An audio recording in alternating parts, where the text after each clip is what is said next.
नमस्कार, बहुत स्वागत है आपका। मैं हूं आपके साथ सुमित शर्मा। भोपाल से बड़ी खबर है, जहां पर एमपीटीईटी 2022 फर्जी वाला मामला है। परिवहन मंत्री गोविंद सिंह राजपूत का कॉलेज ब्लैकलिस्ट हुआ।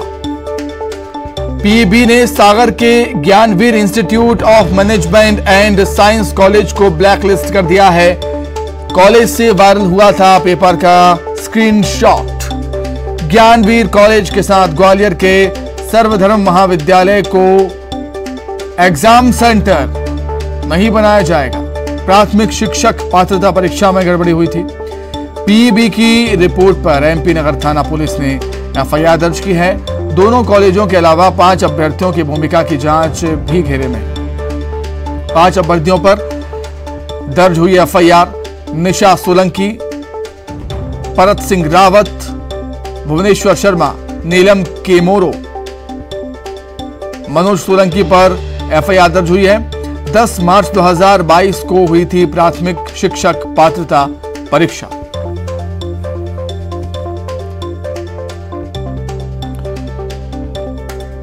ज्यादा जानकारी के लिए हम सीधे बातचीत करेंगे। हमारे सहयोगी भोपाल से मनोज राठौर जुड़ गए हैं लाइव। मनोज, बड़ा ही यहां पर खुलासा हमें देखने को मिला है और परिवहन मंत्री गोविंद सिंह राजपूत का कॉलेज ब्लैकलिस्ट हो गया। क्या कुछ और जानकारी?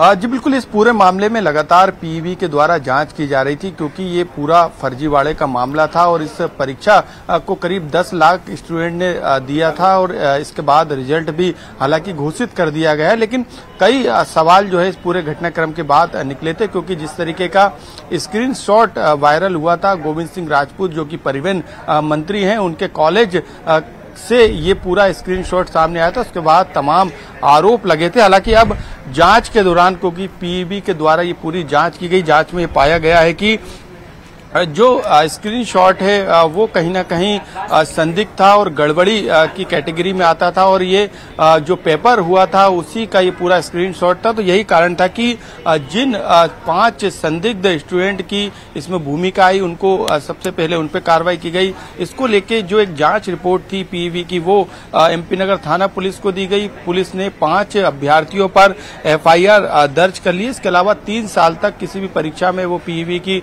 शामिल नहीं हो सकेंगे, इस तरीके के प्रतिबंध भी लगाने का काम किया गया है। एफआईआर दर्ज की गई। लेकिन जो एक बड़ा जो फैक्ट सामने आया, उसके तहत जिस कॉलेज के जरिए ये स्क्रीनशॉट सामने आया था, अब उस स्क्रीनशॉट और उस भूमिका कॉलेज को लेके अब वहां पे किसी तरीके की परीक्षा अब आयोजित भविष्य में नहीं करेगा। गोविंद सिंह राजपूत परिवहन मंत्री, उनके कॉलेज का नाम भी इसमें शामिल है और जो कॉपी मिली है जिसके तहत महत्वपूर्ण सूचना पीईबी से बता रहा है, इसमें कहा गया है कि जिस तरीके से जिन अभ्यर्थियों ने इन कॉलेज में परीक्षा दी थी, उन कॉलेज को जो है भविष्य में परीक्षा नहीं कराने के फैसला जो है वो पीईबी ने लिया है, जिसमें ग्वालियर का जो कॉलेज है जिसको सेंटर बनाने का काम किया था, सर्वधर्म महाविद्यालय, यहाँ पर अब किसी तरीके की परीक्षा आयोजित नहीं की जाएगी भविष्य में। इसके अलावा मंत्री गोविंद सिंह राजपूत का कॉलेज है जो कि सागर में, Gyanveer institute of management and science, ये कॉलेज सागर में है। यहाँ पर भी अभ्यर्थियों ने परीक्षा दी थी, जहाँ से स्क्रीनशॉट निकलकर और फर्जीवाड़े की पूरी कहानी निकलकर सामने आई थी। तो अब इस कॉलेज में भी भविष्य में बोर्ड के द्वारा यानी पीईबी के द्वारा कोई भी परीक्षा आयोजित नहीं की जाएगी, एग्जाम सेंटर नहीं बनाया जाएगा। तो कुल मिलाकर इन दोनों कॉलेज को ब्लैक लिस्ट पीईबी ने कर दिया है। इसको लेके आदेश भी जारी कर दिए। ये बड़ा फैसला लिया गया है। तो अब एमपी नगर थाना पुलिस उन अभ्यर्थियों की तो जांच कर ही रही है, जो 5 अभ्यर्थी जिन्होंने इस परीक्षा में परीक्षा दी थी और फर्जीवाड़े के इनके लिंक जुड़े थे। लेकिन अब कॉलेज की भूमिका पर भी सवाल खड़े होने लगे हैं कि आखिरकार वो स्क्रीनशॉट कैसे पहुंचा, क्या भूमिका थी। ये तमाम जो एंगल है उसकी जांच अब एमपी नगर थाना पुलिस अपनी जांच के दौरान आगे करेगी।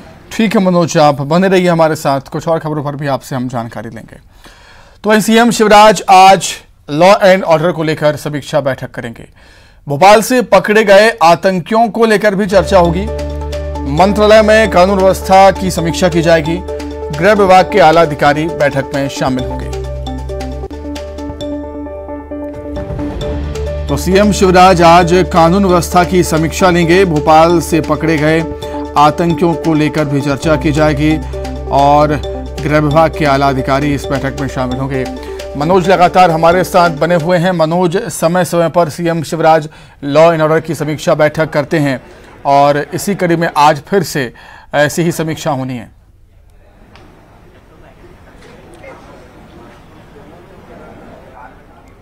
जी बिल्कुल, ये समीक्षा बैठक उस दौरान हो रही जब मध्य प्रदेश की राजधानी भोपाल से लगातार जेएमबी के आतंकियों की गिरफ्तारी का सिलसिला जारी है। हालांकि एनआईए इस पूरे मामले की जांच कर रही है, लेकिन मध्य प्रदेश पुलिस पर भी सवाल खड़ा हो रहा है कि आखिरकार इतना बड़ा नेटवर्क मध्य प्रदेश पुलिस के रहते हुए, तमाम सुरक्षा एजेंसियों के रहते हुए कैसे बना। तो ये सबसे बड़ा सवाल है। हालांकि मध्य प्रदेश की कानून और सुरक्षा व्यवस्था को लेकर लगातार मुख्यमंत्री शिवराज सिंह चौहान की नजर रहती है और यही कारण है कि आज मध्य प्रदेश की कानून और सुरक्षा व्यवस्था को लेकर शाम को मंत्रालय में शिवराज सिंह चौहान बैठक लेंगे, जिसमें गृह विभाग के साथ तमाम आला अधिकारी जो है वो शामिल होंगे। और इस बैठक में अभी तक की कानून व्यवस्था के लिहाज से कितना काम हुआ है और अब आगे किस तरीके से कानून और सुरक्षा व्यवस्था के लिहाज से पुलिस काम करने वाली अधिकारी को क्या एक्शन प्लान रहने वाला है और अभी तक कितनी कार्रवाई हुई है और आगे किस तरीके की कार्रवाई को पुलिस अंजाम देने वाली है, इस पर समीक्षा बैठक रहेगी। इस दौरान मुख्यमंत्री शिवराज सिंह चौहान दिशा निर्देश भी देने का काम करेंगे, क्योंकि हर जिले की अलग अलग कानून और सुरक्षा व्यवस्था को लेकर रिपोर्ट मांगी गई थी। मुख्यमंत्री अपने स्तर पर भी लगातार ये समीक्षा करते हैं, लेकिन आज जो है पूरे मध्य प्रदेश के लिहाज से काफी महत्वपूर्ण बैठक मानी जा रही है, क्योंकि मध्य प्रदेश में जिस तरीके की संदिग्ध गतिविधियां, खास तौर से देश विरोधी गतिविधियों से जुड़े मामले सामने आ रहे हैं। लॉकडाउन के दौरान जितने भी लोग मध्य प्रदेश के अंदर एंटर किए थे वो भी कहीं ना कहीं संदिग्ध है। जिस तरीके की बात और जिस तरीके के संकेत खुद गृह मंत्री नरोत्तम मिश्रा ने दिए थे, तो अब किस तरीके से आगे इस तरीके की जांच है उसका फीडबैक भी जो है मुख्यमंत्री शिवराज सिंह चौहान के द्वारा लिया जाएगा। लेकिन अभी भी मध्य प्रदेश पुलिस में कसावट की जरूरत है, क्योंकि इंटेलिजेंस और मुखबिर सिस्टम की बात करें तो लगातार जो स्थितियां बता रही हैं वो ठीक नहीं है। यही कारण है कि आज कई दिशा निर्देश मुख्यमंत्री शिवराज सिंह चौहान के द्वारा जारी किए जाएंगे। ठीक है मनोज, बहुत शुक्रिया आपका तमाम जानकारी के लिए, हमारे साथ जुड़ने के लिए। आगे बढ़ते हैं। इस वक्त की बड़ी खबर है, डाक कर्मियों की देशव्यापी हड़ताल है। आज 21 सूत्री मांगों को लेकर हड़ताल करेंगे डाक कर्मी। निजीकरण के विरोध में भी हड़ताल है ये और 21 सूत्री मांगें भी हैं। डाक कर्मियों की हड़ताल से कहीं ना कहीं राखी भेजने पहुंचाने का काम भी प्रभावित होगा। आज से देश भर के डाककर्मी हड़ताल पर हैं और कल रक्षाबंधन का त्योहार।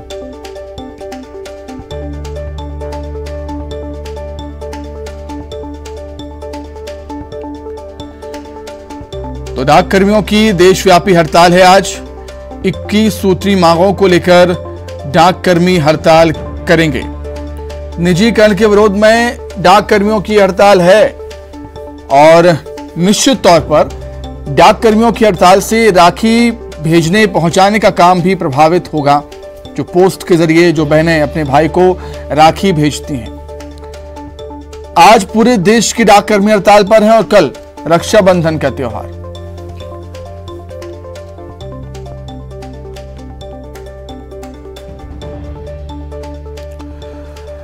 तो दो अलग अलग स्थानों से हमारे सहयोगी जुड़ गए इस समय। राजधानी रायपुर से देवव्रत और राजधानी भोपाल से शैलेंद्र। सबसे पहले शैलेंद्र, आपके पास ही आ रहा हूं मैं। निश्चित तौर पर डाक कर्मियों की हड़ताल से उन बहनों को इफेक्ट होगा, वो उन बहनों का काम इफेक्ट होगा जो बहनें अपने भाई को पोस्ट के जरिए राखी भेजती हैं। बिल्कुल सुमित, आपने ठीक कहा कि भले ही दुनिया हाईटेक हो गई, कोरियर का जमाना हो, लेकिन अभी भी कई इलाके ऐसे हैं जहां भारतीय डाक सेवा के भरोसे ही सब कुछ चलता है। और ग्रामीण इलाकों से जब बहनें जो है वो अपने भाइयों के लिए राखी बांध रही भेजेगी, और ऐसे में अब जब कर्मचारी हड़ताल पर है तो वो डाक वितरण नहीं हो पाएगा, जिससे कहीं ना कहीं जो समय पर राखी पहुंचना चाहिए थी वो नहीं पहुंच पाएगी। कुछ कर्मचारी हमारे साथ हैं, उनसे हम बात करेंगे। ये बताइए, क्या मांगे हैं जिनको लेकर आप हड़ताल पर हैं? आज यहाँ पे सेंट्रल टी नगर में हम लोग सारे लोग एकत्रित हुए हैं। ये देशव्यापी हड़ताल है, ये सभी को विदित है।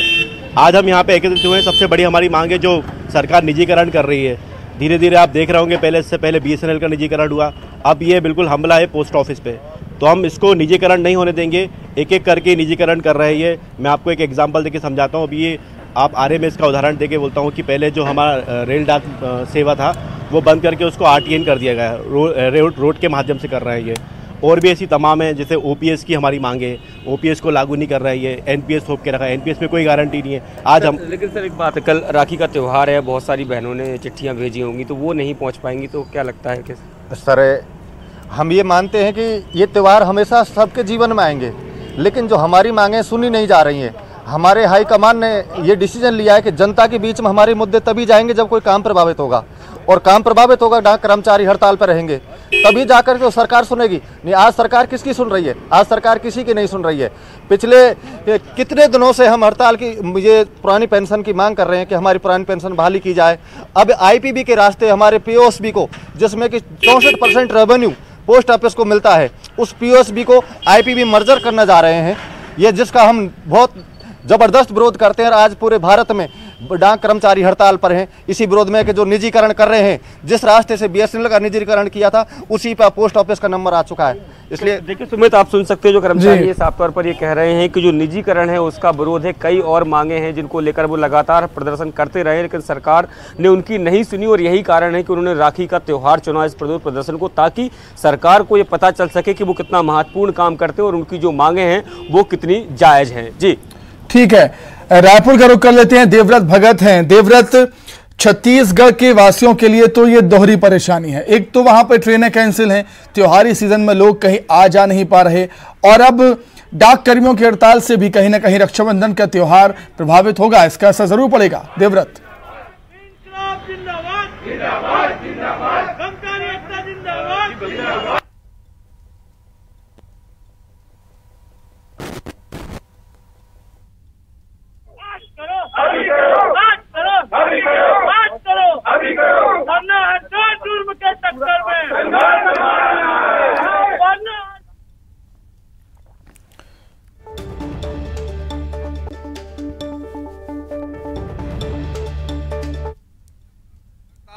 तब सारे कामकाज ठप हो जाते हैं, और यही आज हो रहा है। कल रक्षाबंधन का त्योहार है और बहनों तक उनकी राखियां जो है वो नहीं पहुंच पाएंगी।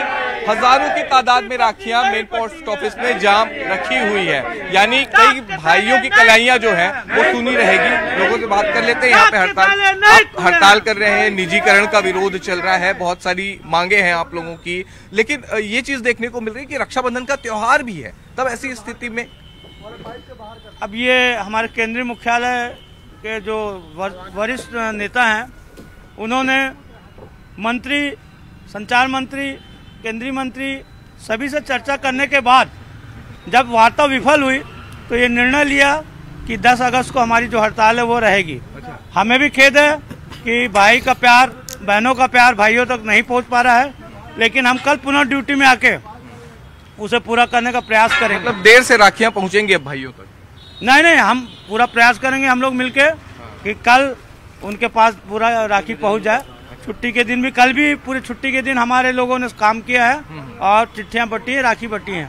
लेकिन आज चिट्ठी पत्री से लेकर के राखियां जो भाइयों तक के पहुंचती है, वो राखियां आज नहीं पहुंच पा रही है। काम काफी प्रभावित हो रहा है। मुख्य डाकघर जो कि राजधानी रायपुर का है, यहाँ जब ये हाल है तब आप अंदाजा लगाइए कि जो बाकी डाकघर होंगे वहां पर किस तरह की स्थिति होगी, क्योंकि जिस तरह से जो ज्यादातर कर्मचारी हैं वो हड़ताल पर बैठे हैं। और अभी जो तस्वीरें आप देख रहे हैं ये राजधानी के मुख्य डाकघर की ही है। कई लोगों को नहीं मालूम था कि यहाँ पर हड़ताल है, और इसलिए सुबह से कुछ लोग पहुंचे भी थे अपने कामकाज के लिए, लेकिन हड़ताल की वजह से उनको वापस लौटना पड़ा है। और अब क्योंकि हड़ताल जारी है, इसलिए एक तरह से दिक्कतें पेश आ रही हैं यहाँ पर लोगों को, और खासकर रक्षाबंधन का त्योहार, भाई बहन के निश्चित तौर पर रक्षाबंधन का त्योहार इससे प्रभावित होगा ही। बहुत धन्यवाद देवव्रत आपका, और शैलेंद्र आपका भी बहुत शुक्रिया तमाम जानकारी के लिए। इंदौर से बड़ी खबर है, बारिश के चलते स्कूलों की छुट्टियां घोषित की गई हैं। मंगलवार देर शाम से बारिश का दौर लगातार जारी है। कलेक्टर मनीष सिंह ने आदेश जारी किया है छुट्टी को लेकर। कक्षा 1 से 12वीं तक के सभी स्कूलों में छुट्टियां घोषित कर दी गई हैं। तो इंदौर में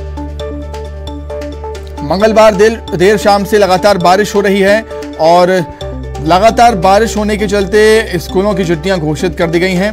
क्योंकि बच्चों को स्कूल आने जाने में काफ़ी परेशानियां इस समय हो रही हैं। आप तस्वीरों में देख सकते हैं किस तरीके से जो सड़कें हैं वो दरिया में तब्दील हो रही हैं और भारी बारिश का दौर लगातार जारी है। और यही वजह है कि कलेक्टर मनीष सिंह ने छुट्टी के आदेश जारी कर दिए हैं। कक्षा 1 से लेकर 12वीं तक के सभी स्कूलों की छुट्टियां रहेंगी।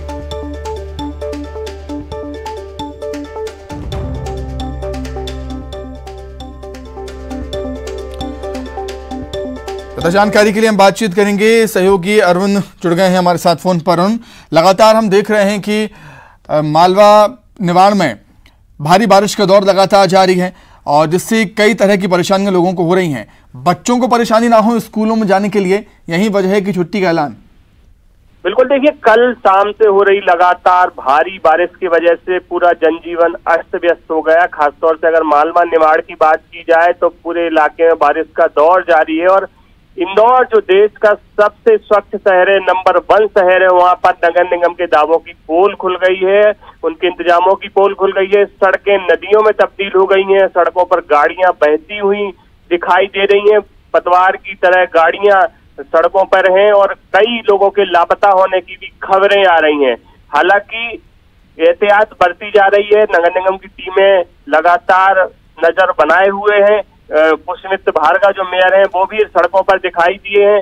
हालांकि जो स्थिति है वो गंभीर अभी भी बनी हुई है क्योंकि बारिश का दौर है वो लगातार जारी है और यही वजह है कि अति बारिश को देखते हुए आशंका के चलते 12वीं तक के स्कूलों की कलेक्टर ने छुट्टियां घोषित कर दी हैं और आज सभी स्कूल बंद रहेंगे।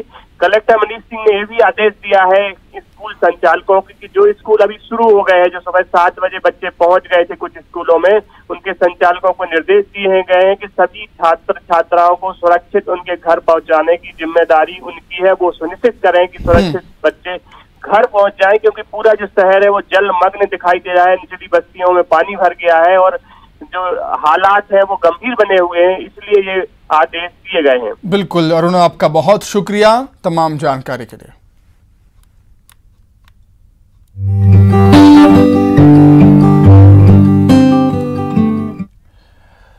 अब बात करेंगे सीएम सर की क्लास की।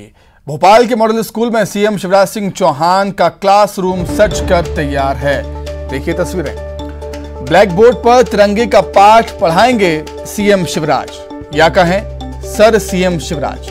टीचर शिवराज से बच्चों के मिलने की उत्सुकता बढ़ी है और बच्चों ने मुख्यमंत्री से पूछने के लिए सवाल भी तैयार कर लिए हैं। मुख्यमंत्री शिवराज सिंह चौहान की पाठशाला लगेगी, आप देख सकते हैं उसको लेकर तमाम तैयारियां पूरी कर ली गई है। 11 बजे मुख्यमंत्री शिवराज सिंह चौहान इसी मॉडल स्कूल में पहुंचेंगे और यहां पे बच्चों से सीधे वो बातचीत करेंगे तिरंगे के बारे में, तिरंगे के इतिहास के बारे में वो यहाँ पे बच्चों को बताएंगे। देख सकते हैं वहाँ पे आप ब्लैक बोर्ड भी बनाया गया है। तो आज जो टीचर रहेंगे वो मुख्यमंत्री शिवराज सिंह चौहान रहेंगे। बच्चों को तिरंगे के बारे में, तिरंगे के इतिहास के बारे में तमाम जानकारी देते हुए यहाँ पे नजर आएंगे। कुछ स्टूडेंट यहीं पे मौजूद हैं, बात करेंगे। आज मुख्यमंत्री जी आपके सामने रूबरू होंगे और टीचर जो है मुख्यमंत्री शिवराज सिंह चौहान रहेंगे। जब शिवराज सिंह चौहान जी आएंगे, जब मैं सिर्फ यही बोलना चाहूँगा कि मतलब हमारे जो झंडा है उसका क्या इम्पोर्टेंस है, उसके बारे में आप हमें बताएं। क्यों हम लोग अपने झंडे को, मतलब ये अभियान क्यों शुरू किया गया है, क्योंकि हम लोग के मन में तो वैसे ही देशभक्ति है ही, लेकिन उसको और बढ़ाने के लिए किया तो गया है, लेकिन इनसे फ़ायदा क्या हो। और क्या सवाल रहेंगे, कुछ सवाल करेंगे आप लोग? हाँ, सवाल जैसे वही स्टडीज़ को लेकर ही सवाल होंगे कि कैसे अभी नई जो स्टडी आई, स्टडी की जो नई अभी एजुकेशन पॉलिसी आई है उस हिसाब से कैसा मतलब चल रहा है, अभी वो सही वर्क कर रही है कि नहीं। बस कभी रूबरू हुए मुख्यमंत्री शिवराज सिंह चौहान आपके? एक बार पिछले बार हुए थे जब भी मैंने सवाल पूछे थे। बिल्कुल, यहाँ पे स्टूडेंट में भी उत्सुकता है क्योंकि तमाम सवाल हैं जिनका जवाब मुख्यमंत्री से लेना चाहेंगे। कैमरामैन अजय के साथ मनोज राठौर, न्यूज़ 18 भोपाल। छत्तीसगढ़ के जगदलपुर में भारी बारिश से चित्रकूट वाटरफॉल लबालब हो गया है। मिनी नियाग्रा के नाम से प्रसिद्ध है चित्रकूट वाटरफॉल। ये देखिए खूबसूरत नज़ारा चित्रकूट वाटरफॉल का, और सड़क तक पानी आ गया है। हालांकि चित्रकूट का मार्ग बंद हो गया है। देउर गांव और पोटा नार के पास पुल पर पानी बह रहा है। पुल के ऊपर से 5 फीट तक पानी बह रहा है। बालाजी थाने की पुलिस चौकी पर तैनात किए गए हैं पुलिस के जवान सुरक्षा के लिहाज से। घर तक आया है, लगता है कि बाढ़